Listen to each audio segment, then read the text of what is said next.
Ayan, ganito kami. Ito ang buhay ng rider dito sa Manila. Pag hindi mainit, maulan, laging isa't dalawa. Sabi nga nila oras na lumabas ng bahay at nakamotor, nasa kabak na hukay ang paa, baga prone sa accident, lalo na pagpakamukamuti ang pagka-rides. Kaya kailangan liglig ingat.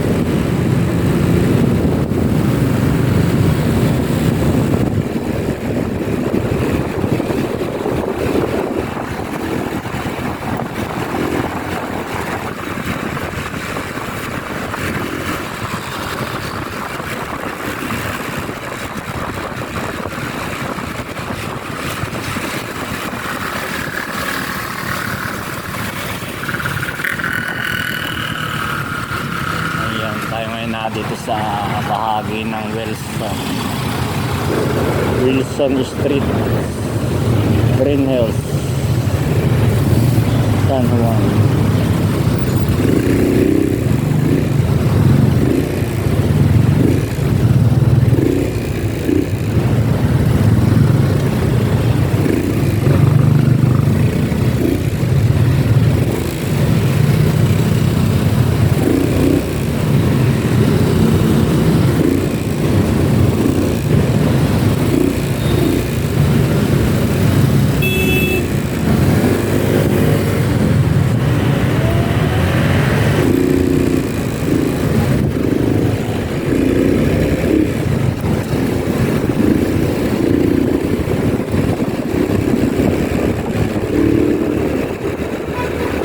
Lang mag-drive.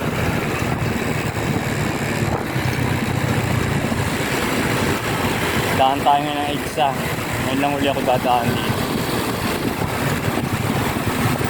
Most of that time nadaan ako sa Manila.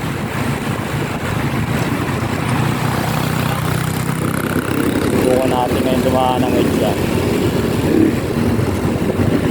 Ayan, kasalukuyan tayo na sa Ortigas Avenue.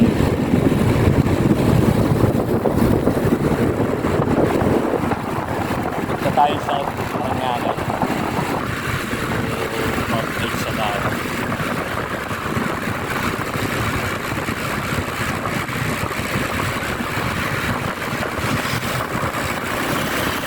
Yan lang ang pagka-drive natin, 40, 60,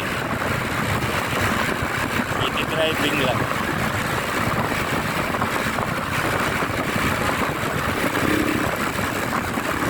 Nakulo din minsan, mabagal yung sarap Overtake ka na. Pag minsan kamuti yan mga bangga ka pa na. Mukhang malog ngayon dito, nakakapanibago guys.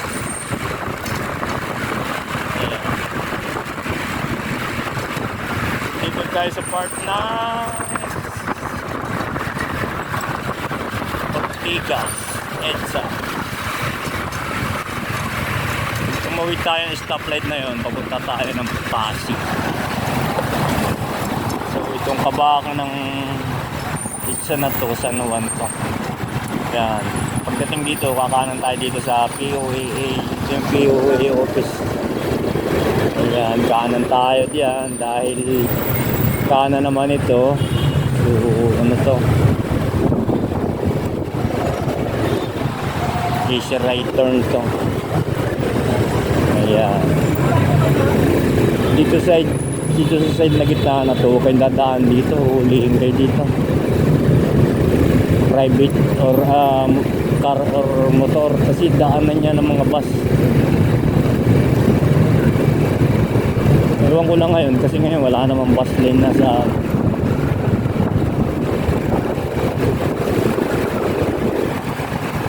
ayun, magtatangani guys. Kasalukuyan natin binabag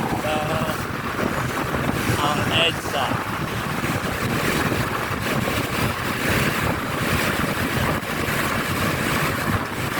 Ito munti lang, nasa ano na lang tayo. konti lang nasa, ang tawag tayo, nasa Shaw Boulevard. Matuwag ang EDSA, oh. Mukhang nasa probinsya pa ang maraming ano, bakasyonista.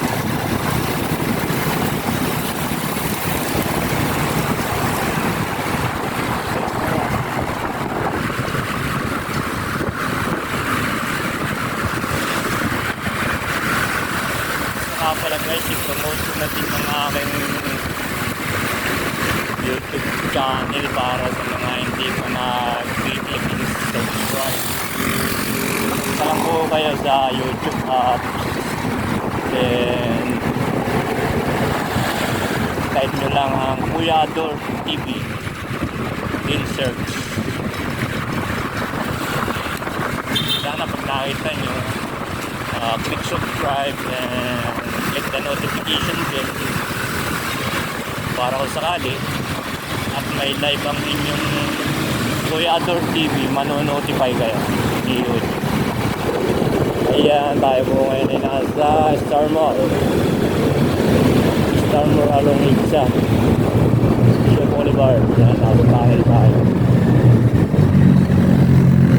So ganito lang ang ating takbo, chill lang, nagmukha namang walang traffic. Tapos na yung ating trabaho, hindi naman natin kailangan magmadali.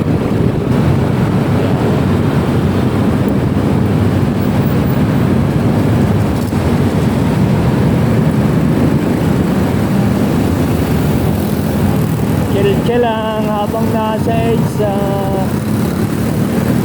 Shout out.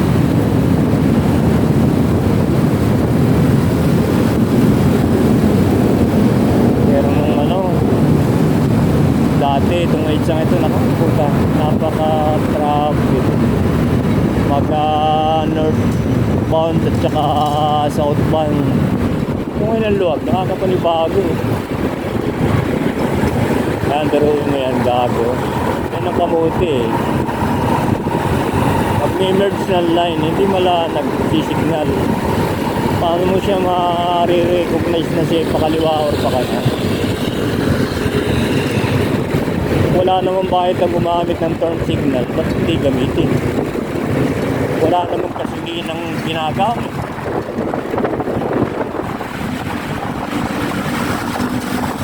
Kasi yung kapag ikaw nasa harap yung turn signal mo, left and right, sana yung brake light, doon nababasa driver mo sa likod kung ano ang ginagawa ng driver sa harap niya. Kita nyo kanina, kagaya ng Innova, kumaliwa na lang ng hindi pa na nag-signal, may isa sakyan sa likod niya, diba? Kasi kahit dito sa Manila, kung makakalain natin na maraming kamuti sa probinsya, mas marami dito sa Manila ang kamuti pagdating sa mga driver. Ayun, magpapasalamat naman tayo na halos pa 9 years natin nagdadrive ng sasakyan, either motor dito sa Manila, mostly motor araw-araw. Sa awa ni Lord, wala namang tayong mayayaring accident. Saka dito sa Manila, napaka-importante talaga yung preno sa yung brake sa unahan, lalo na pag madulas ang kalye. Saka yung take note, once na mag-a-apply kayo ng brake, kalimitan palaging sabay dapat for the safest. Saka dito sa Manila, huwag mo nang maugaliin yung pagkakaliwa o liliko ka sa kaliwa o kanan, titingin ka pa sa side mirror, lilingon ka pa sa likodan. Side mirror lang dito pag galawin mo. Safe ka.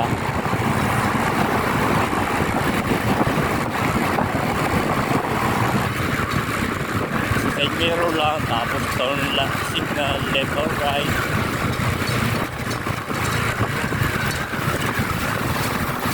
Tapos basa-basa ng traffic signage.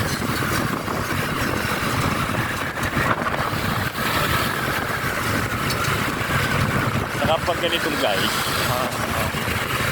ito lahat ng takbo ko mabagal. Nasa gusto ka sa pinaka-outer lane para hindi ka makaabala ng ibang motorista. Maluwag ngayon, hindi wala. Maluwag ngayon, wag ganon. Bago ako.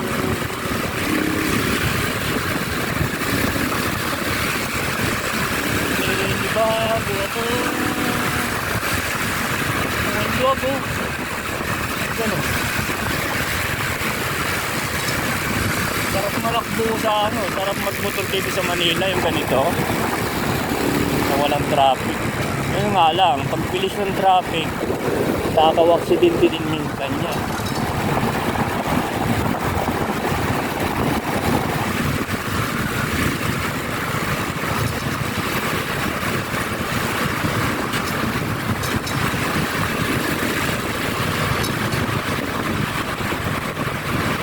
Pedestrian sa highway, mga aksidente, kawawa naman. Ayan guys, malapit na tayong dumaan sa Ayala Tunnel.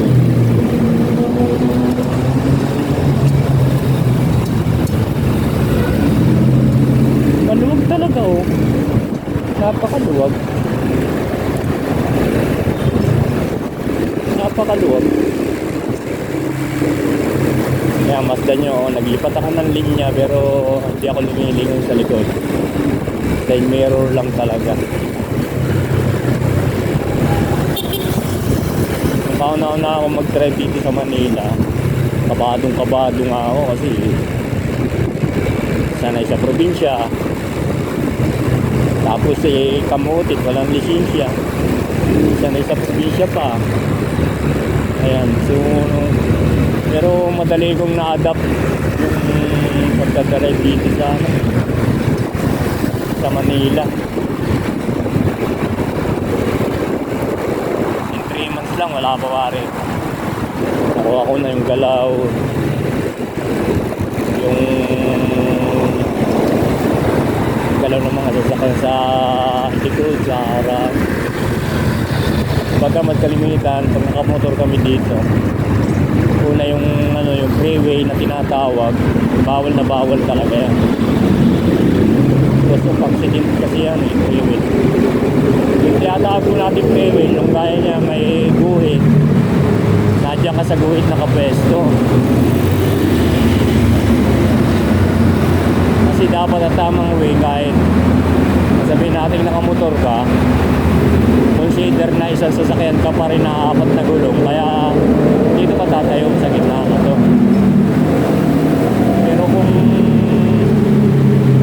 pagdating sa pagpapatakbuhan, mabagal ka lang naman, doon ka sa pinakakanan, the most outer lane. Ayan, ito yung tunnel. Walang signal dito eh, pero alok lang siya oh.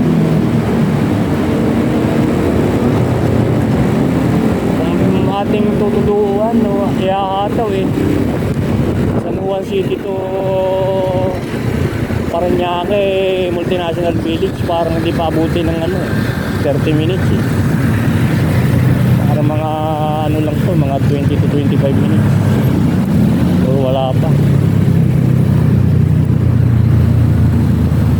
Ayan, dahil pa tayo Parañaque sa sticks tayo. So, lilinya na tayo rito. Kasi kung ang takbo mo ay pa Manila, diretso ka, doon ka sa pinakakaliwa. Yan, papunta Roas Boulevard, Top Avenue. ka. Pero kung S6 ka, Alabang, Parañaque, Taguig, dito ka pwesto ka na. Tapos yung pinakakanan nito,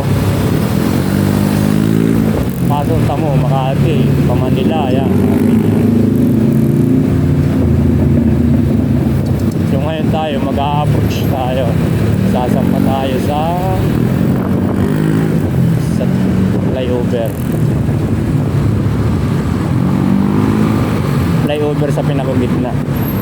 Kasi yung pinakakaliwa, Ruas Boulevard ang destination. Nabibasam naman nyo guys. Basta marunong lang magbasa, lagi nakaabang sa mga signage. Nakakita naman ninyo. So, parang ang luwag nga, grabe oh. Chill lang. Isa natin ang konti. Ayan. Ayan. Sarap oh. Lalo na kung walang lubak oh. Sarap po, ayan. Mag-emerge na tayo sa SLEX. Dito tayo dumaan sa, kung tawagin ko ay backdoor eh. Papuntang multinational eh. Sa likod. Kasi ang pinakaharap ng multinational, so katabi nyo. Ayan, chill lang oh.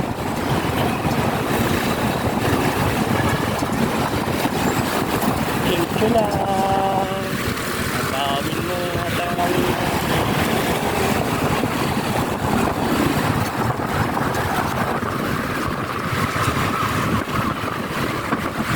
Nasa SLEX na po tayo, along Magallanes Station.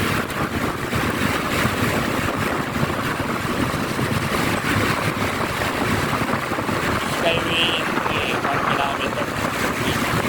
Pwede sa Skyway. Ayan. Diba guys, mabilis din si Rose. Diba? Na-overtake sa kutsi. Di pa ito change oil. Oo, diba? Nasa Castillas na tayo. Oo, diba? Oo, diba? Na-overtake sa Corwell. Oo, diba? Hindi ka nga magbakit. Mag-bengkeng-bengkeng. Walang traffic. Ayan.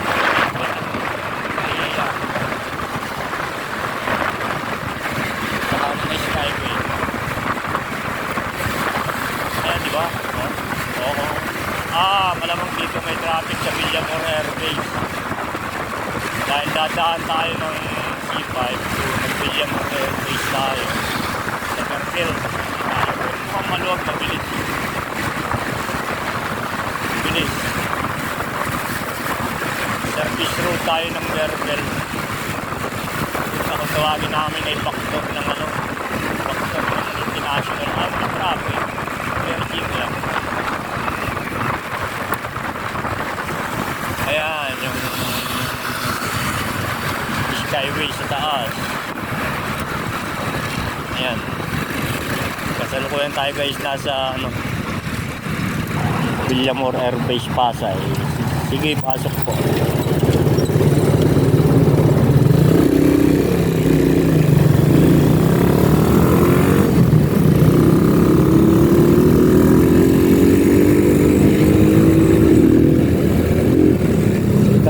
Guys mabilis din si Rosie si Russia.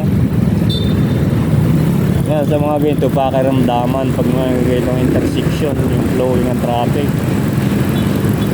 walang stoplight, kailangan nagkakaintindihan ng kapwa driver dito, kasi kung hindi ayun, mag-focus kayo ng ang tawag dito sa ganyan.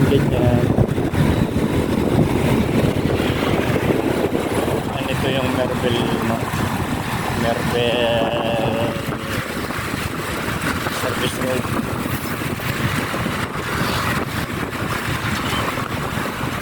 Sa umaga hanggang alas 10 one way to.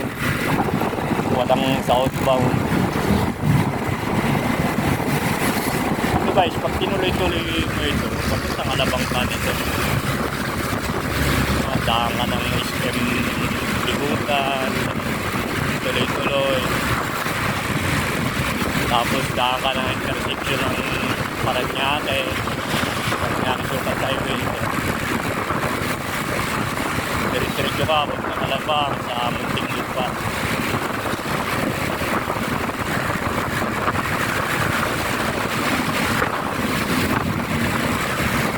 Bali nasa gilid tayo ng Los Obispo dito. Nasa gilid tayo ng Jeslet.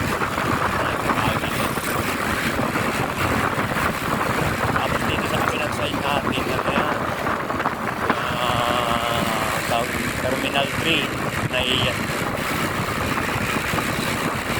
Sarap malak po ah. Traffic, very nice.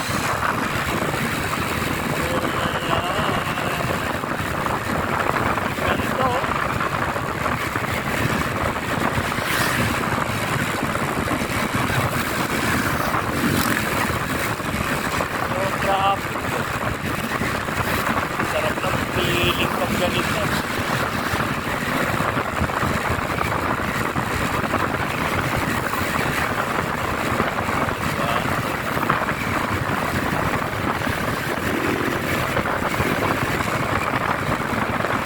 Kita tayo ng bahay ng kakataon.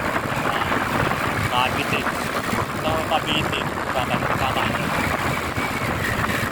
So, ayun. Bago mag-stoplight, kakanan na tayo ng Sipag Extension to Cavite. Ayan. Itong stoplight dito, hindi na namin ito sinusunod kasi wala naman ditong iba. Kung nakagwil sa kabila, wala namang nakakanta. Real turn na lang naman halos. Ayan. So ngayon tayo ay nasa gilid ng compound ng Terminal 3. Pwede rin naman kanina kung umakit sa kabila yung Paruwat Diba. Kakaliwa lang ako. Kaso ginagawa pa dun yung ramp ng entry ng Skyway. Para yung galing ng tawag din galing edge sa makakasapa mo ng Skyway. Ayan, dito sinahan tayo ng kung sa ating lito lang. So, ilikot tayo. Basta wag lang din yung upunin kapag mag-turn left or right, tiningon pa kayo. Side mirror lang. Much better kung may ganyan kayong side mirror, yung oblong. Kasi wide siya. So, pag-aaralan mo lang yung tawag doon. Yung clearance. Kasi yung sa oblong na mirror, iba yung tingin niya, mas malayo siya. Oh, may mga chiko. Bitwi! Ayan, International Village. Right, narin tayo sa Sipag Station.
Walang traffic.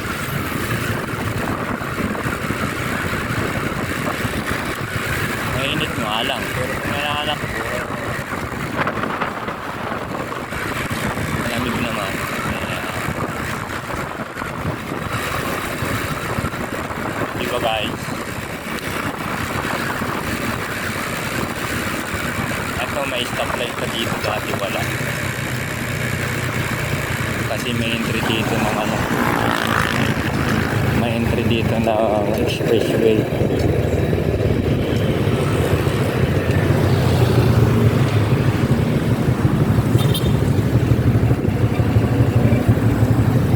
Pumasok agad yung kotse. Dito. Ano pa? Matagal. Ayan, ito airport. Kabila niya pa doon na yan. Runway ng terminal lang na yan. Ng airport.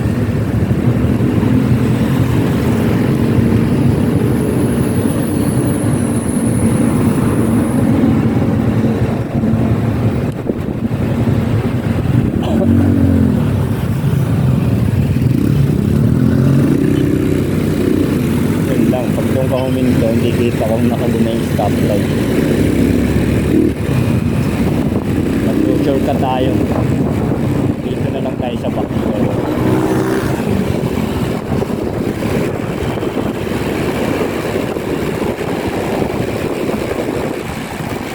Ito yung C5 papuntang Cavite. Daan ng Bilyar C5. Dagod traffic pa dito kasi ito under widening pa to. Pero pag ito'y nakatapos na yung widening, ayun, mabilis na. Tuko dito, oh. Kakaliwa na tayo, bandaro na kundi sa may truck. Ayan, tuko dito. Kasi ano, under widening pa yung ano eh. Pero pag natapos na yun, ayun, swabe.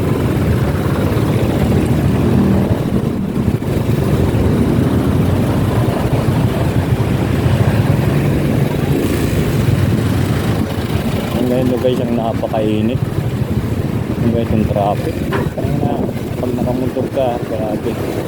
Init ng ano, init ng sasakyan, saka init ng kalsada, init ng araw.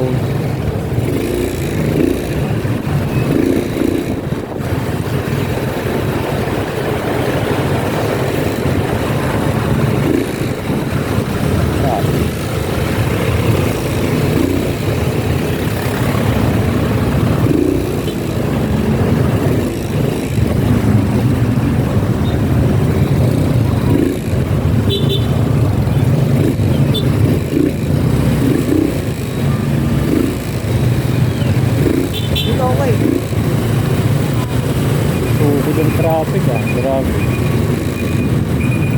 Halos araw-araw naman, lalo na pag nangulan.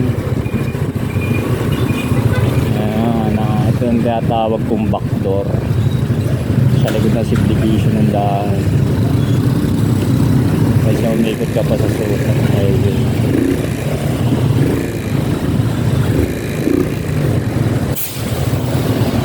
Parang itarip ko yung president kaya ang yung bilhin. Hindi ko malaki ang kalye. Okay lang kung counter ko sa akong motor. Counter traffic na.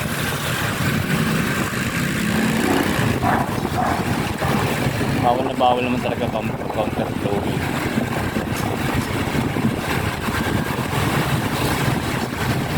Sa motor di may iwasan.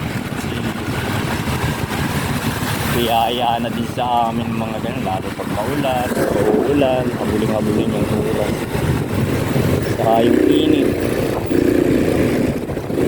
Pag nababad ka sa pila, init ng sasakyan, init ng kalsada, init ng araw.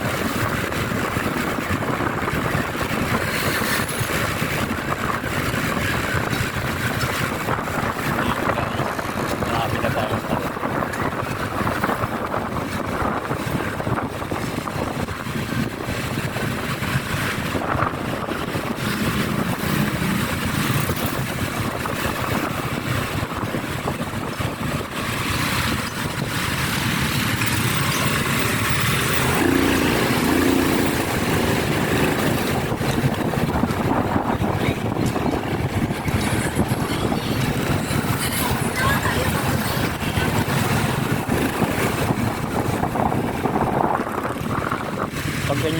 blinking ang pag-blinking ang traffic light, ibig sabihin yan, blinking. So, kailangan na mong gawin bago kang execute. Fully stop, lock and listen. Saka execute ka.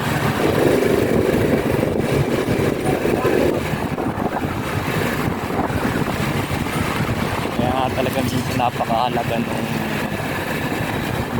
kumbaga yung parang pinaka-language kasi ng pinaka-language ng sasakyan yung daylight, brake light, taillight, tapos ay turn signal light. Sa pamamagitan noon bilang tayo driver nasa harap ay parating natin ang signal sa mga driver na nasa likod natin.